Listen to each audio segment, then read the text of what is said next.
तो hey guys, welcome to my channel. मेरा नाम है चंदन, आप देख रहे हैं एजुकेशन में गुप्ता जी। तो आप सभी के लिए 20 मोस्ट इंपॉर्टेंट क्वेश्चन लेकर आ चुका हूं दोस्तों, जो कि सोशल साइंस का है।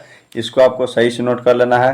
अगर उससे पहले मेरे चैनल पर पहली बार आया है तो मेरे चैनल को सब्सक्राइब और साथ में बेल आइकन दबा दीजिएगा, ताकि हमारा कोई भी नया वीडियो अपलोड हो तुरंत आप तक पहुँच जाए।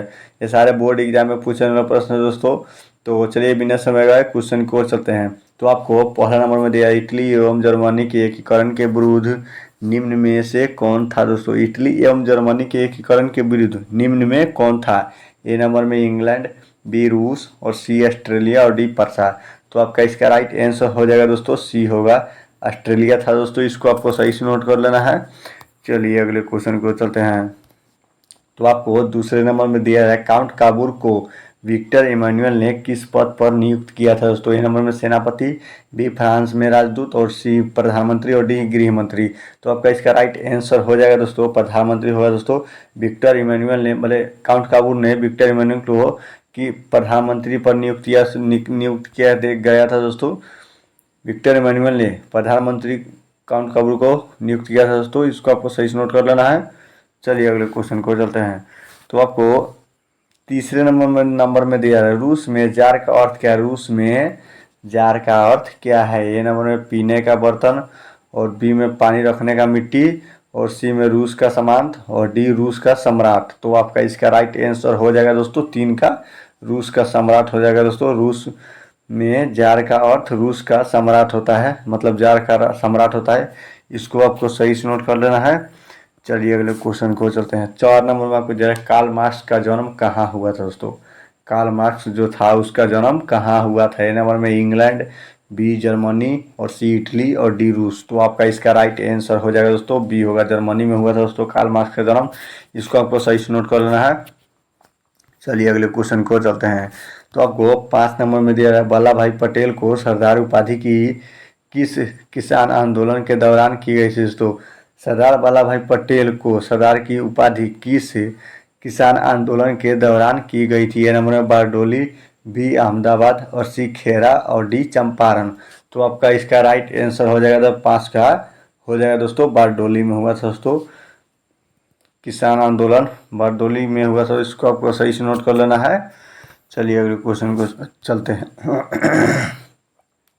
तो आपको 6 नंबर में दिया, रंपा विद्रोह कब हुआ था दोस्तों। रंपा विद्रोह कब हुआ था। ए नंबर में 1916 ईस्वी, बी में 1917 ईस्वी और डी में 1918 ईस्वी और डी में 1919 ईस्वी। तो आपका इसका राइट आंसर हो जाएगा दोस्तों, ये होगा दोस्तों 1916 ईस्वी होगा। इसको आपको सही से नोट कर लेना है। रंपा विद्रोह 1916 ईस्वी को हुआ था।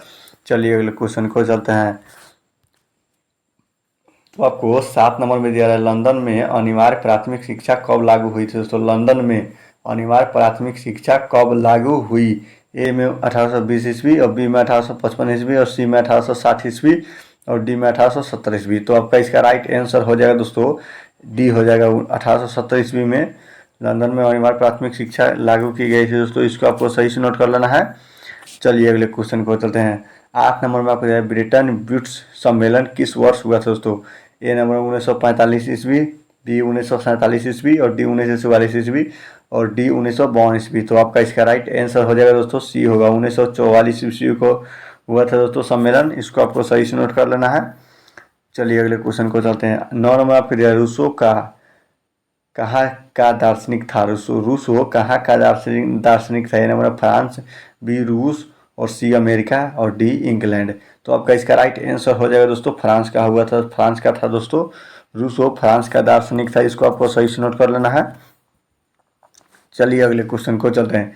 10 नंबर आपके, मेजनी का संबंध किस संगठन से था दोस्तों। मेजनी का संबंध किस संगठन से था। ए नंबर में लाल सेना, बी कार्बोनरी और सी फिलिक हेटारिया और सी डाइड। तो आपका इसका राइट आंसर हो जाएगा दोस्तों बी होगा, कार्बोनरिस के था दोस्तों। मेजनी का संबंध कार्बोनरिस संगठन से था। इसको आपको सही से नोट कर लेना है। चलिए अगले क्वेश्चन को चलते हैं। तो आपको 11 नंबर में दिया है, सौर ऊर्जा निम्नलिखित में कौन सा संसाधन है दोस्तों। सौर ऊर्जा निम्नलिखित में से कौन सा संसाधन है। ए नंबर में मानवकृत, बी पुनः प्रयोग और सी में नवीकरणीय और डी अचक्रीय। तो आपका इसका राइट आंसर हो जाएगा दोस्तों सी होगा दोस्तों, अनवीकरणीय ऊर्जा है दोस्तों सौर ऊर्जा। इसको आपको सही से नोट कर लेना है। ये सौर ऊर्जा दिन को ही मतलब काम करेगा, रात में नहीं होगा। इसको आपको सही से नोट कर लेना है, यानी कि इसी करके ये नवीकरणीय संसाधन है, इसको आपको सही से नोट कर लेना है। चलिए अगले क्वेश्चन को चलते हैं। 12 नंबर का दिया है, तटरेखा में कितनी किमी क्षेत्र की सीमा अपवर्तन आर्थिक क्षेत्र कहलाते हैं दोस्तों। ए नंबर 100 किलोमीटर, बी 200 किलोमीटर और सी 150 किलोमीटर, डी 250 किलोमीटर। तो आपका इसका राइट आंसर हो जाएगा दोस्तों बी होगा, 200 किलोमीटर होगा दोस्तों। इसको आपको सही से नोट कर लेना है। चलिए अगले क्वेश्चन को चलते हैं। तो आपको 13 नंबर में दिया है, देश के बांधों को किसने भारत का मंदिर कहा था दोस्तों।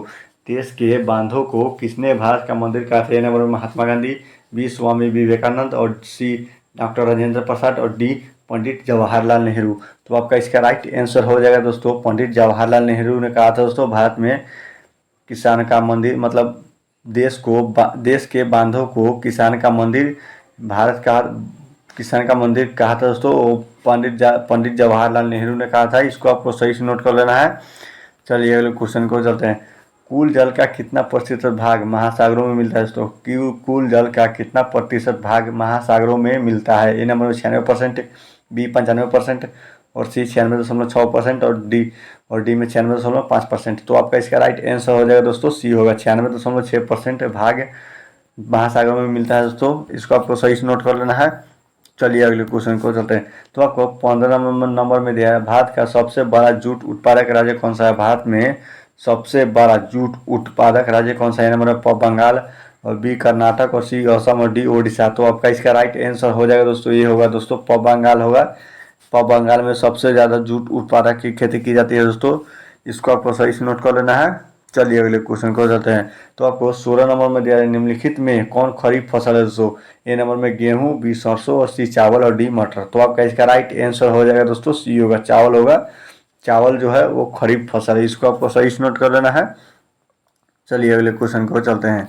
तो आपको 17 नंबर में दिया है, पक्की सड़कों की लंबाई की दृष्टि से प्रथम स्थान पर कौन राज्य आता है दोस्तों। कौन राज्य आता है। ए नंबर में बिहार और बी महाराष्ट्र और सी तमिलनाडु और डी केरल। तो आपका इसका राइट आंसर हो जाएगा दोस्तों बी होगा, महाराष्ट्र आता है दोस्तों। इसको आपको सही से नोट कर लेना है। पक्की सड़कों की लंबाई में प्रथम स्थान पर महाराष्ट्र आता है। चलिए अगले क्वेश्चन को चलते हैं।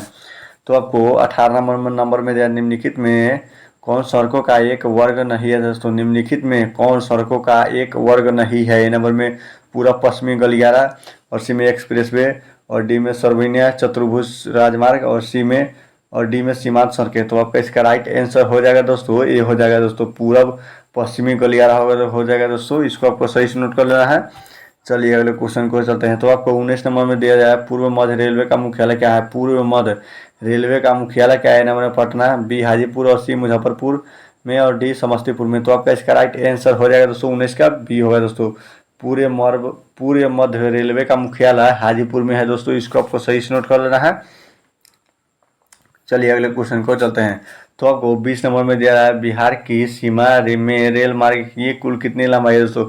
बिहार की सीमा में रेल मार्ग की कुल कितनी लंबाई है। नंबर में 6283 किलोमीटर, बी में 5283 किलोमीटर और सी में 7283 किलोमीटर और डी में 500 किलोमीटर 550 किलोमीटर 5500 किलोमीटर। तो आपका इसका राइट आंसर हो जाएगा दोस्तों 20 का ये हो जाएगा दोस्तों 6283 किलोमीटर होगा दोस्तों। इसको आपको सही से नोट कर लेना है। उम्मीद करता हूँ कि वीडियो अपलोड के लिए अच्छा लगा हो तो वीडियो को दीजिए लाइक और चैनल को सब्सक्राइब, ताकि हमारा कोई भी नया वीडियो अपलोड हो तुरंत आप तक पहुँच जाए। तब तक के लिए जय हिंद, जय भारत।